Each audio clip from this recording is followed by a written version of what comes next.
برطانوی پارلیمنٹ نے ایک تحقیقی رپورٹ میں بھارت کے جارحانہ رویے کو بے نقاب کرتے ہوئے واضح کیا ہے کہ مسئلہ کشمیر جنوبی ایشیا میں ایٹمی جنگ کا سبب بن سکتا ہے۔ 42 صفحات پر مشتمل اس تفصیلی رپورٹ میں پہلگام واقعے سے لے کر سیز فائر تک کے تمام مراحل کا غیر جانبدارانہ تجزیہ کیا گیا ہے، جس میں بھارت کی جانب سے 6 اور 7 مئی کے درمیان شب کیے گئے حملوں کو کشیدگی کی بنیادی وجہ قرار دیا گیا ہے۔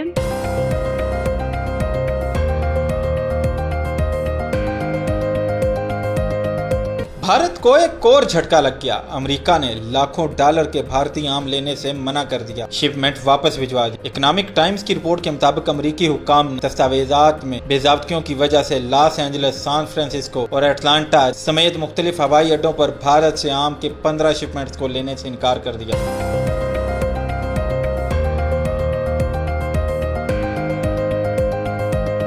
کو پیمائی کی دنیا میں پاکستان کا نام روشن، سرباز خان نے ریکارڈ بنا دیا۔ پاکستان نے ایک اور تاریخی سنگ میل عبور کر لیا ہے۔ ملک کے مایہ ناز کو پیما سرباز خان نے وہ کارنامہ سر انجام دیا ہے جو دنیا کے صرف چند ہی لوگ سر انجام دے سکے ہیں۔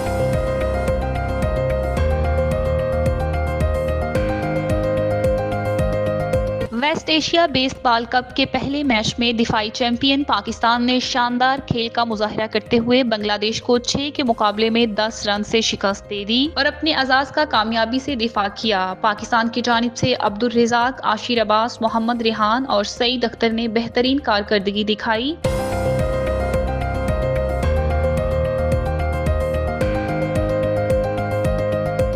گولہ بارود کی کیمیاء، جنگ کی زمین پر زہریلی سائنسی حقیقت۔ پاکستان اور بھارت کے بیچ حالیہ کشیدگی میں جہاں پاکستان میں مختلف مقامات پر میزائل داغے گئے، وہاں لائن آف کنٹرول پر شدید گولہ باری ہوئی جس سے جانی، مالی اور ماحولیاتی نقصان ہوا۔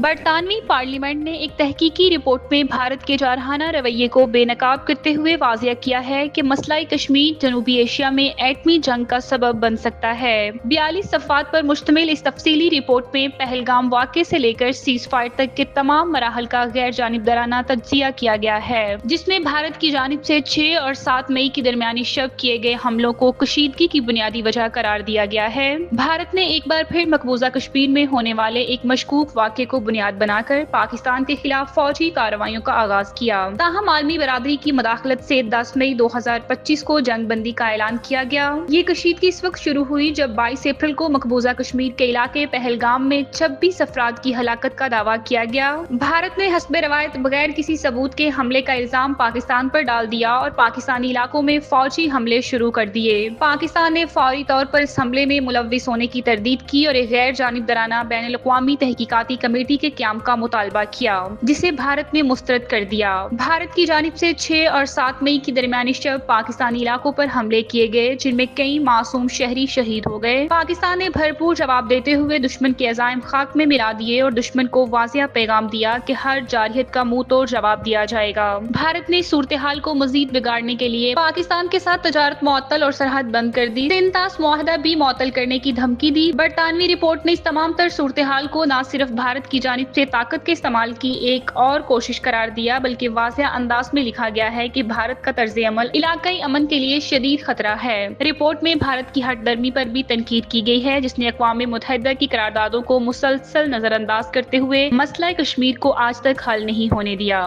بھارت کو ایک اور جھٹکا لگ گیا۔ امریکہ نے لاکھوں ڈالر کے بھارتی عام لینے سے منع کر دیا، شپمنٹ واپس بھجوا دی۔ اکنامک ٹائمز کی رپورٹ کے مطابق امریکی حکام نے دستاویزات میں بے ضابطگیوں کی وجہ سے لاس اینجلس، سان فرانسسکو اور اٹلانٹا سمیت مختلف ہوائی اڈوں پر بھارت سے عام کے 15 شپمنٹس کو لینے سے انکار کر دیا۔ رپورٹ کے مطابق بھارت کی عام کی شپمنٹس کو 8 اور 9 مئی کو ممبئی میں تابکاری کے عمل سے گزارا گیا تھا۔ امریکی حکام نے تابکاری کے عمل سے متعلق دستاویزات میں تضادات کی نشاندہی کی تھی۔ شپمنٹ نے امریکہ میں داخلے کی لازمی شرط یعنی تابکاری کا مرحلہ مکمل نہیں کیا۔ میڈیا رپورٹس کے مطابق اسی وجہ سے برآمد کنندگان سے کہا گیا کہ وہ یا تو کارگو کو تباہ کر دیں یا اسے دوبارہ بھارت کو برآمد बरामद करें, जिस पर उन्होंने आमों को तल्फ करने का फैसला किया है। एक्सपोर्टर्स के मुताबिक ताबकारी अमल एक ऐसा जरूरी इलाज है जिसके तहत फल को कीड़े मारने और शेल्फ लाइफ बढ़ाने के लिए मखसूस मिकदार में शुआओं से गुजारा जाता है। रिपोर्ट के मुताबिक एक्सपोर्टर्स का कहना है कि आम तल्फ होने से उन्हें तकरीबन $5 लाख तकरीबन 4 करोड़ 15 लाख रुपए के मुमकिन नुकसान का सामना है। कोप पैमाई की दुनिया में पाकिस्तान का नाम रोशन, सरबाज खान ने रिकॉर्ड बना दिया। पाकिस्तान ने एक और तारीखी संग मील अबूल कर लिया है। मुल्क के माया नाज को पैमा सरबाज खान ने वो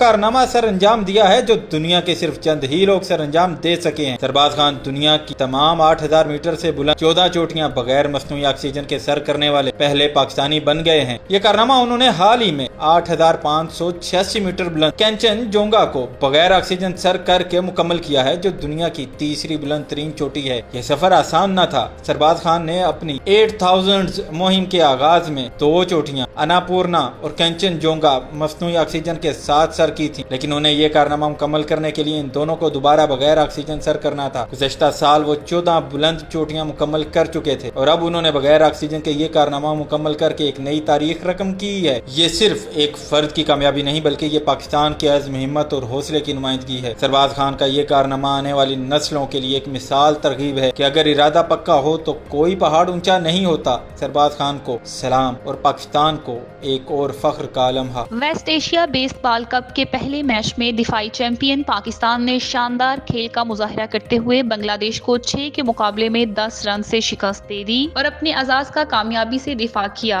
पाकिस्तान की जानिब से अब्दुल रज़ाक, आशिर अब्बास, मोहम्मद रिहान और सईद अख्तर ने बेहतरीन कारकर्दगी दिखाई और फतह में नुमाया किरदार अदा किया। इस कामयाबी के साथ ही ग्रीन शर्ट्स की सेमीफाइनल में पहुंचने के इम्कानात मजीद मजबूत हो गए हैं। बांग्लादेश को इवेंट में मुसलसल दूसरी बार शिकस्त का सामना करना पड़ा, जो पाकिस्तान के लिए अगले मरहले तक रसाई की राह हमवार कर रही है। अब पाकिस्तान अपना दूसरा ग्रुप मैच कल मेजबान ईरान के खिलाफ खेलेगा। कौमी टीम की ये कारकर्दगी न सिर्फ टाइटल के दिफा की जानिब से एक अहम कदम है बल्कि खिलाड़ियों के हौसले भी बुलंद हैं। शायकीन को उम्मीद है कि ग्रीन शर्ट्स फतूहात का सिलसिला जारी रखते हुए इवेंट में शानदार नताइज हासिल करेंगे।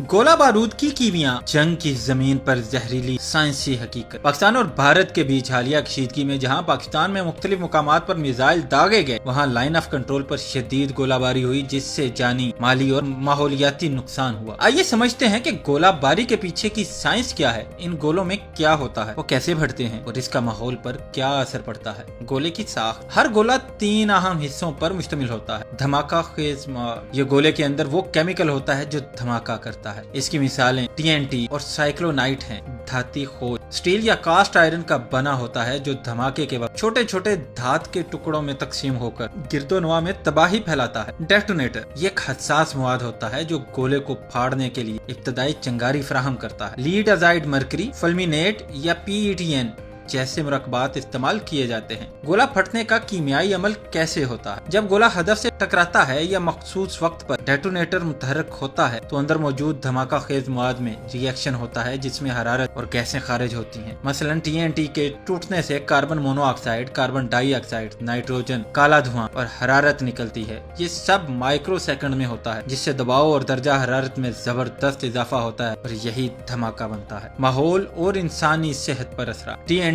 और RDX जैसे केमिकल्स के जलने से बनने वाली गैसें सांस के जरिए इंसानी जिस्म में दाखिल होकर फेफड़ों को नुकसान पहुंचाती हैं। PM2.5 जरा दमा, खांसी, एलर्जी और दिल की बीमारियों का बायस बनते हैं। धमाके के बाद बारूद के ज़रात जमीन में जज्ब हो जाते हैं जो फसलों और ज़ेरे जमीन पानी को आलूदा करते हैं। बाद गोलों में मौजूद भारी धातें जैसे पारा, शीशा वगैरह इंसानी सेहत के लिए इंतहाई नुकसानदेह हैं। गोले की आवाज़ चंद लम्हे रहती है मगर इसके कीमियाई असरात महीनों बल्कि सालों तक जमीन, पानी और फिजा में मौजूद रहते हैं।